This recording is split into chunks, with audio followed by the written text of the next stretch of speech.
Okay, so we're going to do a book review about a book that I had received on Hong Kong. I backed this on a Kickstarter, and it was from a rebel group that was taking photos of these protesters and sharing their story. We've all we've probably heard a lot about the Hong Kong protest on the news, and a lot of it had been misrepresented, and a lot of it had been unfortunate. When the Black Lives Matter riots were going on, it reminded me of Hong Kong, but I had no idea how truly bad it was in Hong Kong. I knew that the police were using tear gas on these protesters, and I knew that it and I already knew that they were also using rubber bullets. And a lot of the news is hidden just simply because, big government owns the news, and a lot of information is censored in China. I've met people who were Chinese immigrants that had traveled to the United States who have told me things like, Snapchat is illegal in China, Google is illegal to use in China, and so is Facebook. You can't use Facebook in China, and they restrict a lot of freedom there. And with the protests going on, the premise of the protest is that Hong Kong wants its own independence from the Chinese government.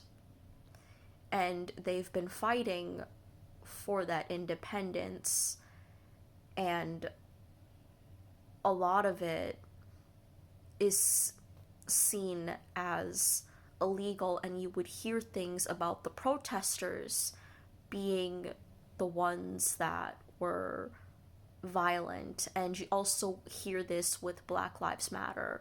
You would hear civilians being the ones who were quote unquote violent, but what I want to establish here is that it is an unfair and an unequal fight. We have one side who has militarized weapons, and another side who, are informal. They aren't really trained to fight, and they look like you and me. There is no equal footing here, and what causes more destruction and chaos are the weapons that the police have. In this storybook, or in this picture book, I'll show some photos because it speaks for itself.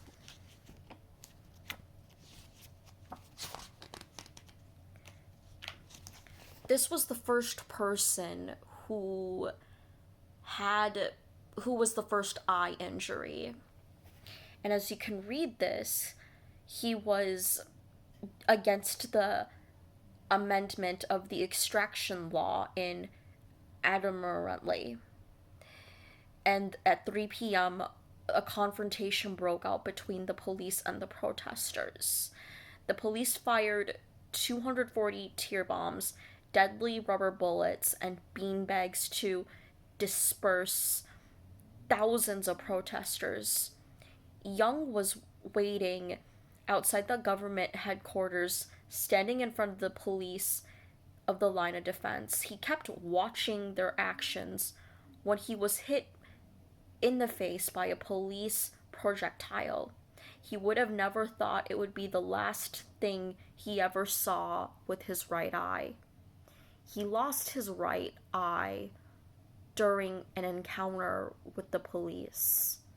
Even though we're led to believe that, these are safe weapons, we have someone here who lost their eye because of a use of force. And this was the event that marked endless police violence, as he was the first eye injury victim. And, to rub salt in his wounds, he was charged with rioting, and he could be sentenced up to 10 years in prison. And, okay, there are ways that you can fight against this sentencing and sue them in court. However, if you lose that court case battle, you're made to pay the fees of the other legal teams' party. So it is hard for civilians who work like you and I to afford to go into a legal court battle where the police typically are the ones who win. What makes it also very hard is that if you're found in the hospital because of a police brutality injury, you could potentially be arrested, and if the police know that you were a part of charging them, they could make your life a living hell, and they do things such as favoritism. If you need help from the police, but you are protesting and are against them, the police do not go out of their way to help you, and they make sure you know that. They won't investigate a case for you, and they won't be there, when some person breaks into your house. What makes it more heartbreaking is that, let's look at another story and look at other images.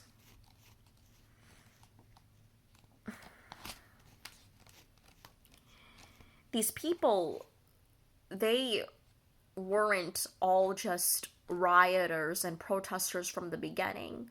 Some of these people were college students who did not have a political opinion at first until they were attacked by the police. When the police shot at a crowd of people on a crowded bus, they blocked people from seeing someone they shot getting hurt and wasn't getting them medical attention. The police had formed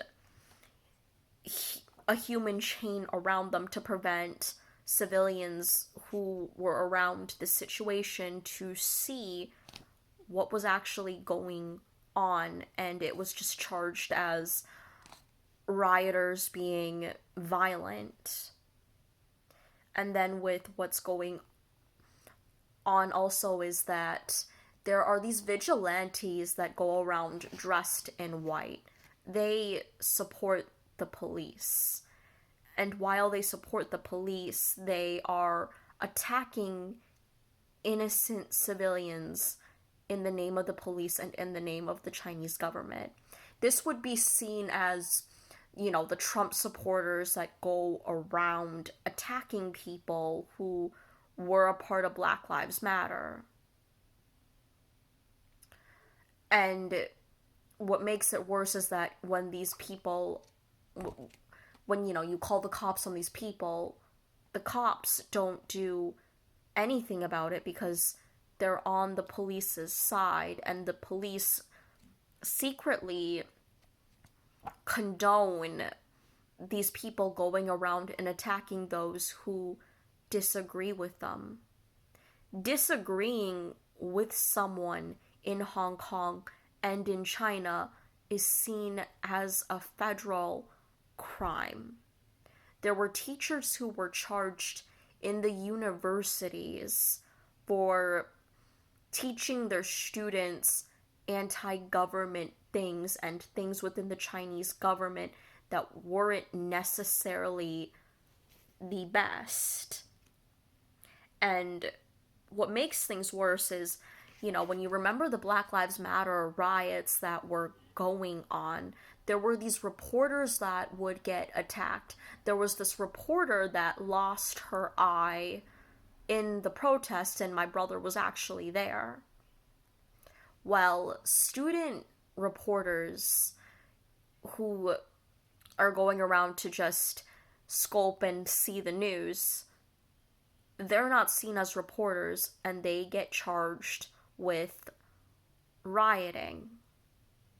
What also makes things worse is if you have an impending court case with the police, or if you have a complaint against the police, or if you're charged with rioting, that actually goes in your record. And if you're someone who is an everyday average citizen who needs to feed their family, if a job sees that, they're not going to hire you.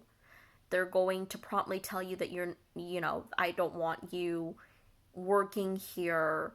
And some of these people had to quit their jobs to be protesters, and protesters don't exactly make money.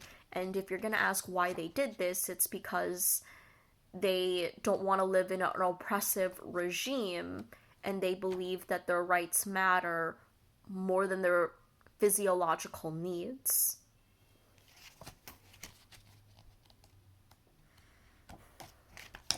And if you're going to look at more of the crimes of the police had also raped women who were detained and had sexually harassed them while being detained.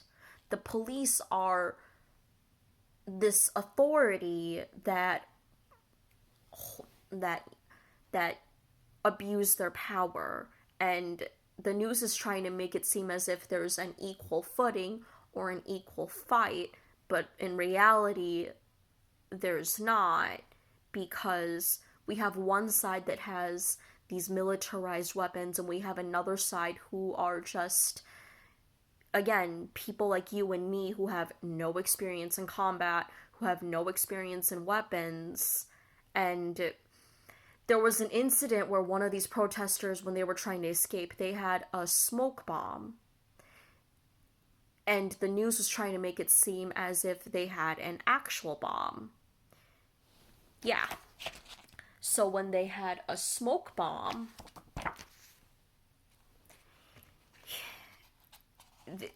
this guy was charged with rioting and, again, violence with the police. And you can tell from the pictures in this book that you're not exactly walking away from these protests unharmed. The police have an obligation to protect its people, and with the social contract from Thomas Hobbes, what we learned is that we as the people form a social contract to protect ourselves, for the government to protect us. We form a social contract for the government to protect us, and when the government is harming its people, the social contract is therefore broken. And you hear a lot of the voices that are unheard in this book. You hear a lot of the cries and a lot of the anguish and a lot of the stories that go unheard, because the winning side always has the advantage, and the person who has the most money is the person who gets to manipulate the news and the media.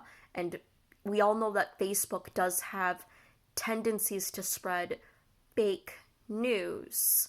And while Facebook spreads fake news, it hurts the protesters who, again, are suffering from wounds like this.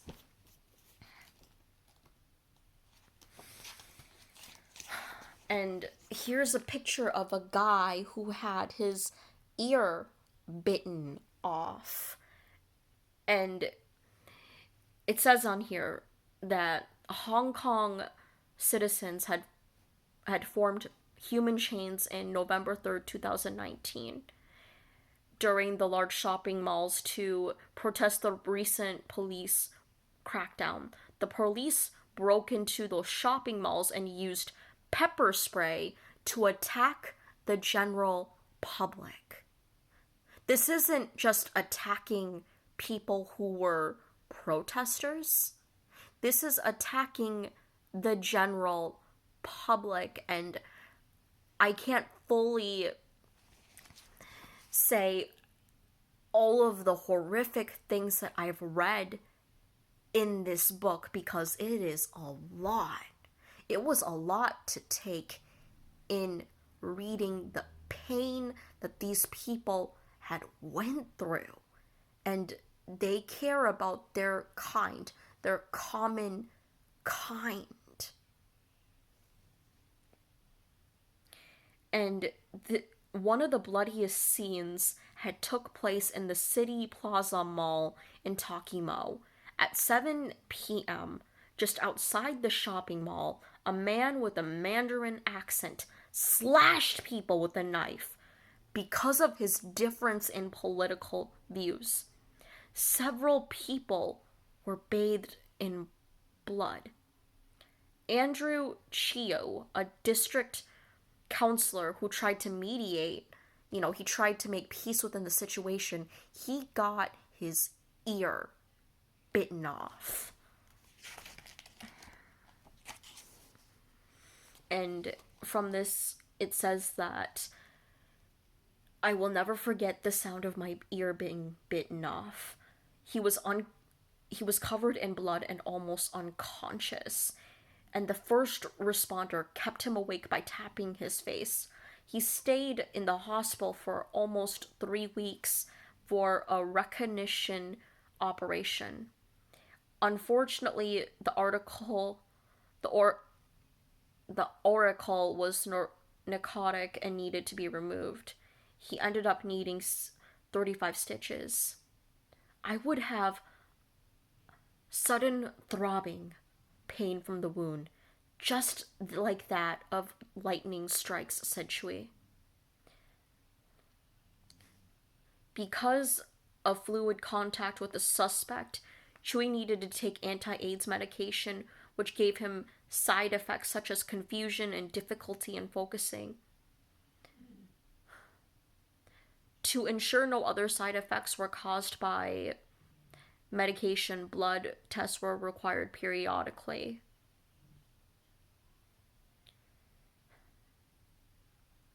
And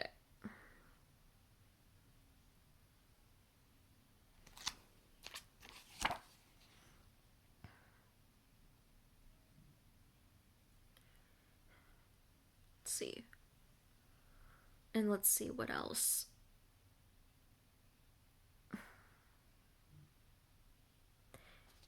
And okay, it's good that he was reelected for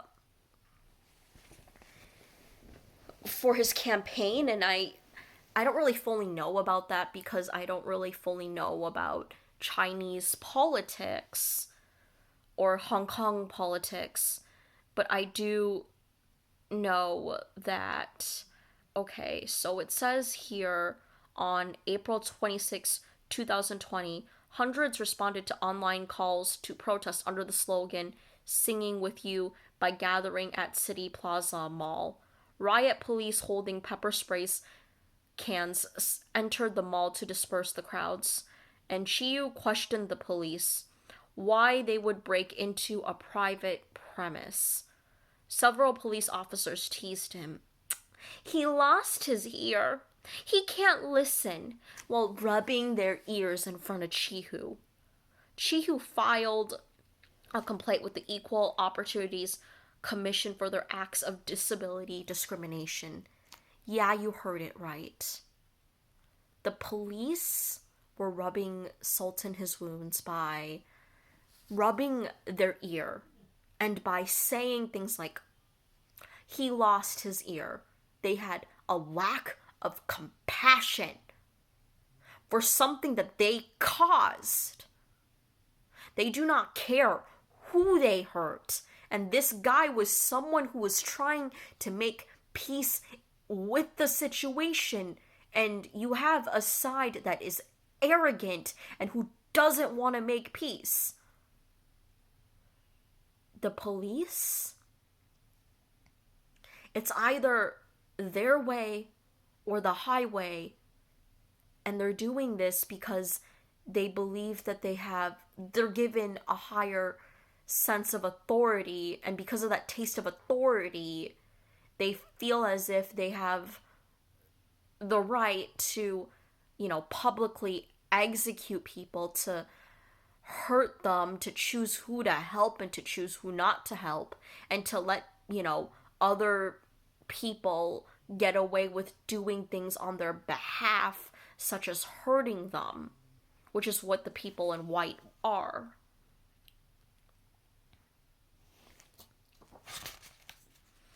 And because of that abuse of an authority, they have that lack of compassion. That, even though that police officer is an officer, at the end of the day, the police look like you and me. We have the same blood running through our veins. The only difference between a police officer and me is that the police officer has a badge. The police officer has the authority to do something, and the police officer has the authority to do something when they see something as bad. But yet they don't do it. These police officers have no sense of any sort of moralities here, and that's what's frightening. And as you can see, this is also a bit in a ways of power corrupts. And what I mean by power corrupts, it's when people believe they're in too high of a position as to where the law doesn't confine them and they don't have to abide by the law. They believe that they're above the law, and these are people who are supposed to be enforcing the law. How can we have people who are supposed to be enforcing the law and where they believe that they're above the law and don't abide to it? What's the meaning of following rules and following the law if the people who made the law and the people who are supposed to enforce the law don't follow it? Where's the integrity in that? And why should the people who they're supposed to lead, why should they follow the law? And it creates a lot of this anarchy. It creates a lot of this discontent. And while the police are the true aggressors in this, you have to understand the viewpoint of the protester. If it's a normal person, it's like when you tell a child that, you're not supposed to do this, but I can do this because I'm grown up. But we're dealing with a bunch of adults here and not children. And they're doing this because, again, they believe that they're above the law, and we have people who can think for themselves and who aren't all puppets. and they put themselves in danger day by day, and getting wounds like this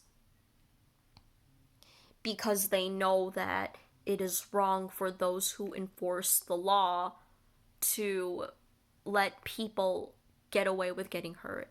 And instead of doing the right thing and taking accountability, which is what the police should do, because, this all ends or should end when someone starts to take accountability.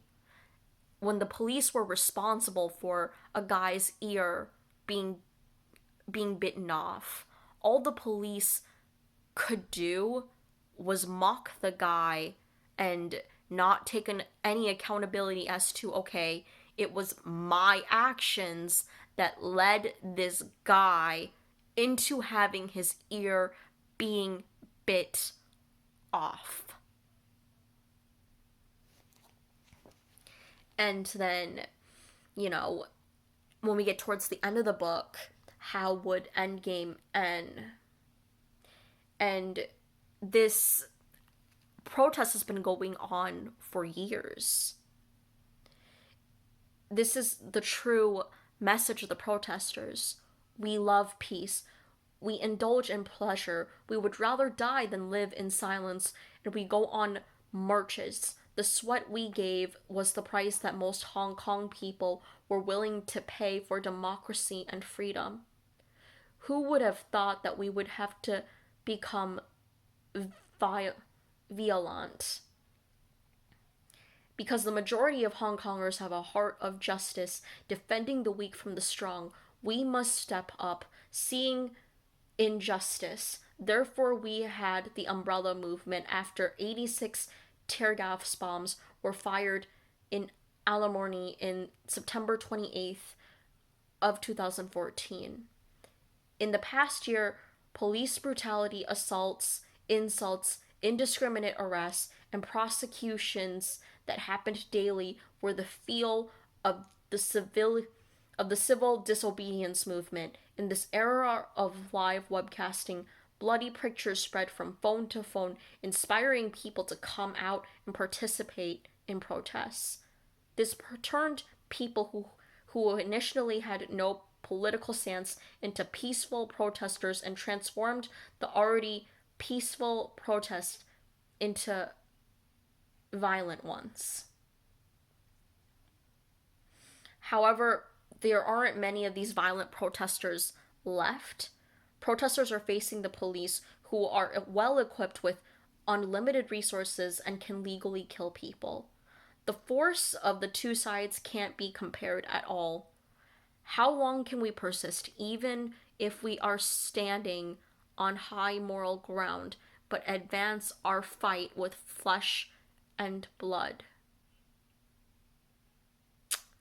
And what we can start doing is spreading this story and spreading the truth and pressing for police accountability, both in Hong Kong and in Black Lives Matter.